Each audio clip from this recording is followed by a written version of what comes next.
Selamat datang di channel Sony Waru Tetap Belajar bersama keluarga. Shalom, damai sejahtera Allah yang melampaui segala akal manusia akan memelihara hati dan pikiranmu di dalam Kristus Yesus. Kami bersyukur kepadamu Tuhan oleh karena kasih dan anugerah-Mu bagi kami. Saatnya Tuhan kami mau membaca dan merenungkan firman-Mu. Berkatilah setiap kami yang mendengar maupun yang sedang menonton video ini. Di dalam nama Yesus kami berdoa. Amin. Kitab Ibrani pasal kedua ayatnya yang pertama sampai dengan ayatnya yang keempat. Firman Tuhan berkata, karena itu harus lebih teliti kita memperhatikan apa yang telah kita dengar, supaya kita jangan hanyut di bawah arus.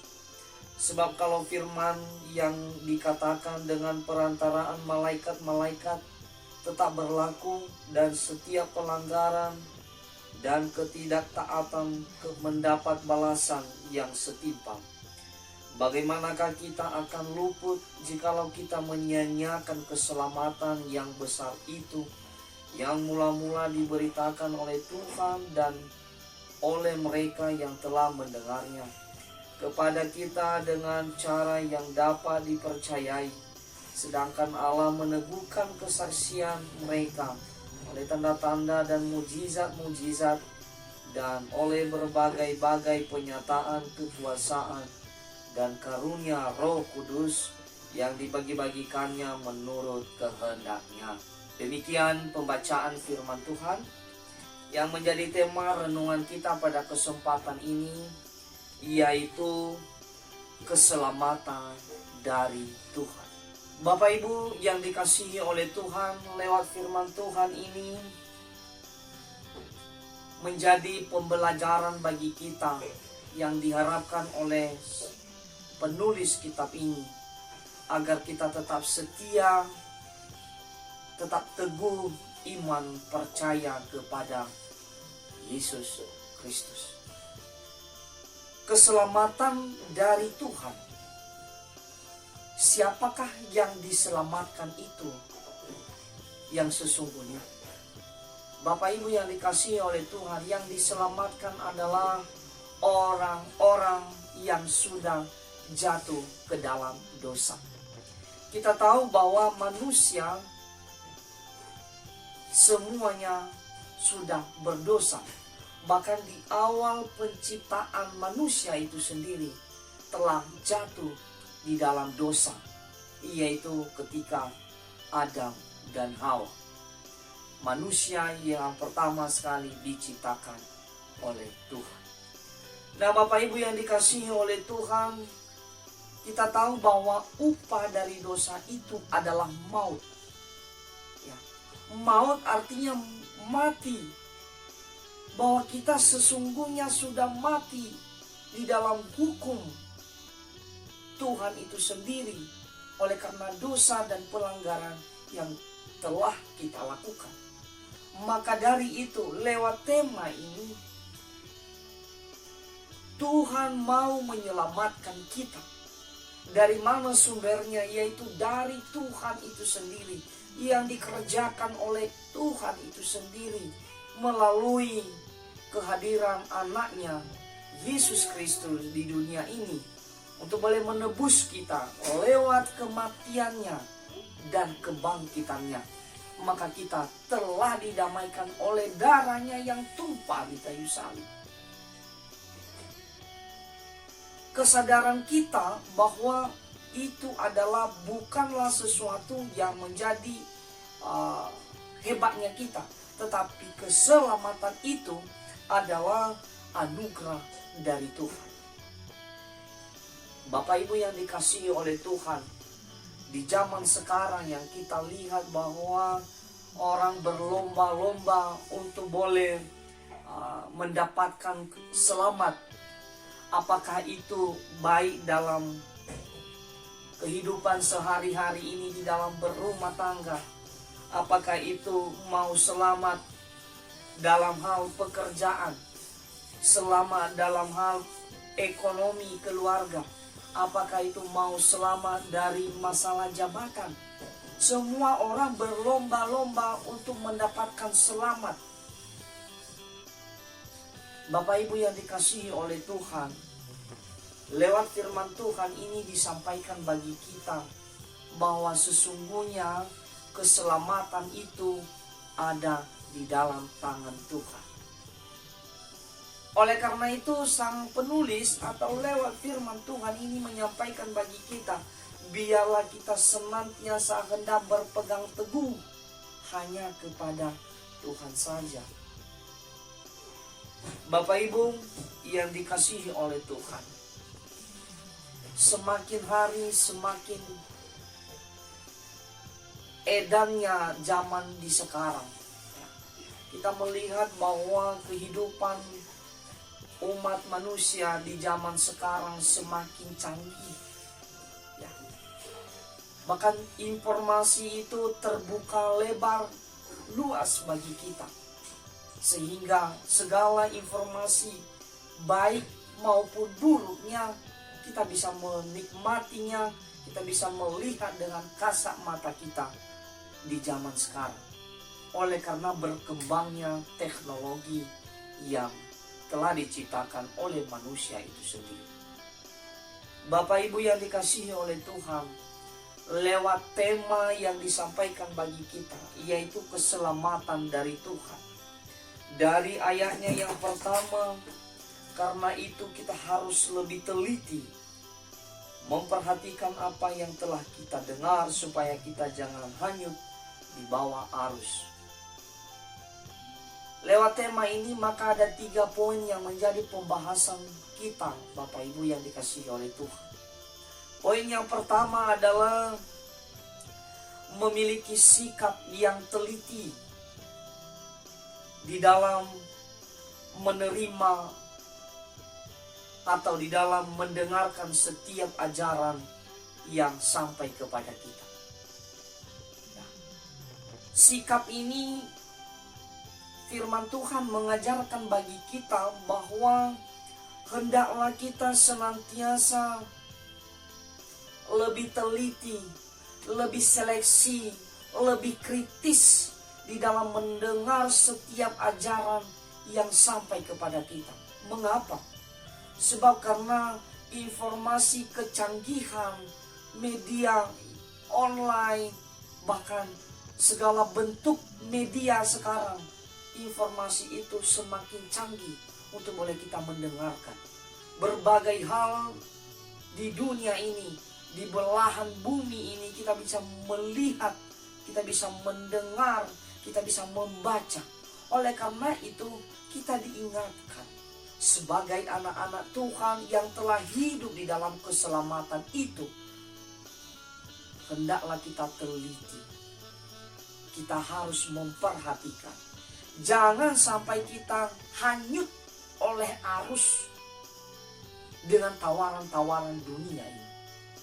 Sebab tawaran-tawaran dunia ini, keinginan-keinginan daging yang ingin mewah, yang bikin hidup nyaman, bahkan kita diinabobokan oleh karena keinginan-keinginan duniawi ini. Maka disampaikan bagi kita, janganlah sampai engkau hanyut terbawa arus. Arus yang disampaikan berarti ada masalah yang harus ditempuh.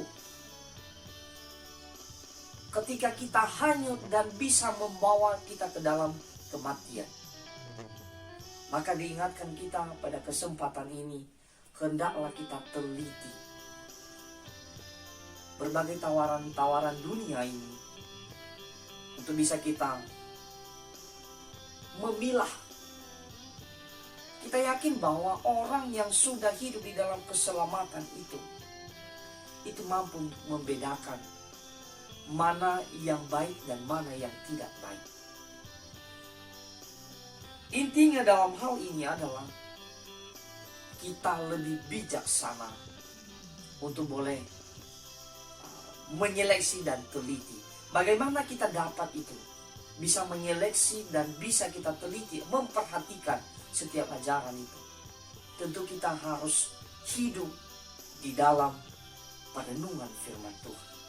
Orang yang hidup di dalam perenungan firman Tuhan akan dimampukan untuk teliti, seleksi, dan memperhatikan setiap ajaran yang bisa kita dengar.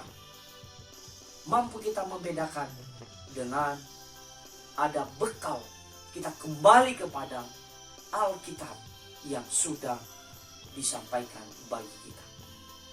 Poin yang kedua yang menjadi renungan kita yaitu hidup di dalam keselamatan yang besar. Bapak Ibu yang dikasihi oleh Tuhan, manusia diciptakan dengan kebebasan untuk boleh bebas di dalam memilih apakah kita hidup di dalam keselamatan atau tidak. Maka firman Tuhan bagi kita disampaikan, janganlah sia-siakan keselamatan itu. Tuhan telah mengerjakannya. Tuhan telah memberikan kedamaian bagi kita. Artinya kita telah diselamatkan oleh Yesus Kristus di dalam kematian dan kebangkitannya itu. Maka itu jangan pernah kita menyia-nyiakan. Apa yang harus kita lakukan di dalam hidup di dalam keselamatan itu? Tentunya marilah kita menjauhi yang jahat. Mari kita membenci yang jahat itu. Tetapi marilah kita senantiasa menginginkan yang terbaik. Melakukan kebaikan itu. Bagaimana kita melakukan kebaikan? Kalau kita tidak bisa hidup di dalam keselamatan itu. Tentunya kita harus mengenal dengan baik Sang Pendamai itu. Dengan sungguh-sungguh, dengan taat, dengan setia. Karena dia sampaikan bahwa tidak hanya percaya saja, tetapi kita harus mau melakukan kehendak Bapa di surga. Maka ketika itu kita melakukan itu, maka segenap jiwa ini kita mau mengasihi Tuhan dengan sungguh-sungguh. Itulah tandanya kita telah hidup di dalam keselamatan yang besar. Bapak Ibu yang dikasihi oleh Tuhan, kehidupan sekarang yang semakin jahat, jikalau kita menyia-nyiakan keselamatan yang sudah diberikan oleh Tuhan bagi kita, maka kita akan merasa rugi. Jangan terlena, jangan terina-bobokan oleh indahnya tawaran dunia. Sekali lagi, berbagai macam tawaran-tawaran dunia ini membuat kita mengina-bobokan. Apakah sebagai anak muda kita mau merefresh pemikiran ini dengan cara-cara yang tidak baik, bergaul dengan narkoba, bergaul dengan dosa, perzinahan, dan lain sebagainya. Ini yang mau disampaikan bagi kita. Ketika kita sudah hidup di dalam keselamatan, janganlah engkau pernah sia-siakan. Artinya jangan kembali kepada dosa yang meninggalkan Yesus. Apalagi kita murtad. Kita membelakangi Tuhan. Kita jauh daripada Tuhan. Ini yang salah. Artinya kita telah menyia-nyiakan keselamatan yang sudah diberikan oleh Tuhan bagi kita. Sebagai orang tua, sebagai muda-mudi, sebagai anak, bahkan apapun dalam profesi kita, biarlah kita nyatakan itu dengan tidak menyia-nyiakan.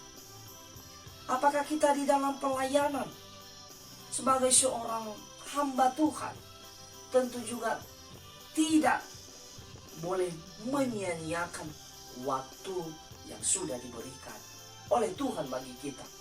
Yaitu hidup ini adalah kesempatan. karena itu gunakanlah hidup ini untuk memuliakan nama Tuhan selagi kita masih ada nafas kehidupan ini. Jikalau kita sudah tidak bisa bergerak, jika kita sudah nggak ada waktu lagi, bagaimana kita mampu untuk boleh memuliakan Tuhan? Artinya waktu yang sudah diberikan bagi kita saat ini, hendaklah kita benar-benar menggunakannya untuk kemuliaan nama Bapa di surga. Segala kemampuan, gunakanlah itu dengan baik untuk kemuliaan nama Tuhan. Poin yang ketiga yang menjadi renungan kita pada kesempatannya ini adalah jadilah saksi Kristus dengan sungguh-sungguh. Poin yang ketiga adalah jadilah saksi Kristus dengan sungguh-sungguh. Setiap kita memiliki talenta yang sudah diberikan oleh Tuhan. Masing-masing kita memiliki keahlian di bidang masing-masing. Oleh karena itu, jadilah saksi Kristus dimanapun kita berada. Apa yang harus kita lakukan adalah kita membuktikan bahwa kita telah menerima keselamatan itu. Kita akan memberikan pemahaman, kita akan memberikan nasihat lewat tindakan dan perbuatan kita kepada orang lain. Itu artinya bahwa kita menjadi saksi dengan tingkah laku kita, dengan perbuatan kita akan nampak bahwa kita adalah anak-anak Tuhan yang telah diselamatkan. Bapak Ibu yang dikasihi oleh Tuhan, lewat perenungan firman Tuhan bagi kita pada kesempatan ini, kesadaran penuh bahwa keselamatan, aku dan Bapak Ibu selamat dari belenggu dosa oleh karena anugerah daripada Tuhan. Marilah kita senantiasa teliti, marilah kita senantiasa menghargai, tidak menyia-nyiakan, dan biarlah menjadi hidup ini menjadi saksi bagi setiap umat Tuhan. Bapak Ibu yang dikasihi oleh Tuhan, dalam renungan singkat ini lewat tema bagi kita adalah keselamatan dari Tuhan. Maka yang menjadi poin dari firman Tuhan ini, maka ada 3 bagian yang tadi. Marilah kita memiliki hidup yang teliti, seleksi, memperhatikan setiap ajaran yang kita dengar. Yang kedua adalah marilah kita hidup di dalam keselamatan yang besar itu. Dan yang ketiga adalah marilah kita menjadi saksi Kristus dengan sungguh-sungguh. Biarlah Tuhan yang tetap memberkati kita. Amin, kita berdoa. Terima kasih Tuhan buat firman-Mu. Berkatilah setiap kami yang telah mendengar dan menonton video ini. Biarlah Roh Kudus Tuhan yang terus membimbing kami untuk boleh mengimplementasikan firman-Mu ini. Di dalam nama Yesus kami berdoa. Amin. Shalom.